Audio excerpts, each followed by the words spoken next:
Gumagawa ng pangalan sa larangan ng foil windsurfing ang 18-year-old na si Denver Castillo. Mula sa kanyang gold medal win sa Southeast Asia Games, pinatunayan niyang kaya niya ring makipagsabayan sa pinakamagaling sa Asia. Let's get in the game sa pagtutok ni Martin Javier. Speed, control, at adrenaline. Yan ang foil windsurfing. Dahil sa hydrofoil o yung parang wing sa ilalim ng board, hindi lang basta sinasakyan ng alon. Pag lumakas na kasi ang hangin, literal na umaangat na sila sa tubig. Ang technical sport, kinakarir ngayon ng 18-year-old foil windsurfer na si Denver Castillo. Sa loob ng 13 matinding race sa dagat sa nagdaang Asian Beach Games. Napatunayan ni Denver na kaya niyang makipagsabayan sa pinakamagagaling sa Asia, taking home the silver medal. Big event nga yun eh. Kumbaga hindi ako nag-expect. Maraming matitibay na kalaban. Gagawin ko lang yung best ko. Paunang araw pala eh, may hangin eh. Nag-advantage ko nun, magana ko eh. Mas napapatakbo ko na ayos yung gamit. Born and raised sa Mabini, Batangas.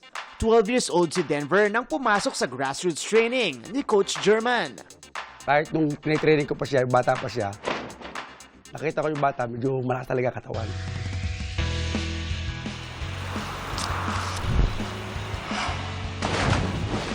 Taga-bundok kasi yan eh. Ahulusong ba naman sa bundok na pag hindi ka lumakas sa katawan. Kaya ang nakita ko sa kanya, malakas yung katawan niya. Kaya yung tactical kasi, yung windsurfing, kagandahan doon, nare-relate niya. Mula sa bronze noong 2023 sa Southeast Asian Games, dinomina na niya ang 2025 SEA Games, claiming the gold medal. Thrill talaga. Talagang adrenaline.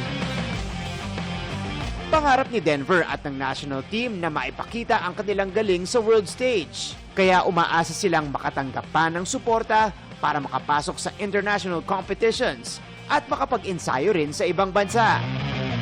Pero tayo, pang beginner windsurfing muna. Mga kapuso, ito na! Nag-windsurfing na ulit tayo. Siyempre, kukontrolin mo yung balance mo, tapos yung sail, kung paano mo siya ihilain. Yan. So, nung una, at least nag-struggle tayo. But eventually, we got the hang of it. Ako, bilib na kasi nakikita ko si Denver. Kita mo yung upper body niya. Kontroladong na. Parang one siya with the machine. And that's, a testament to his hard work, training. Dito, second nature na sa kanya yung i-identify kung nasa ang direction ba yung hangin, saan niya kukunin, saan yung part na pwede siyang bumilis. This has been Martin Javier, Denver Castillo.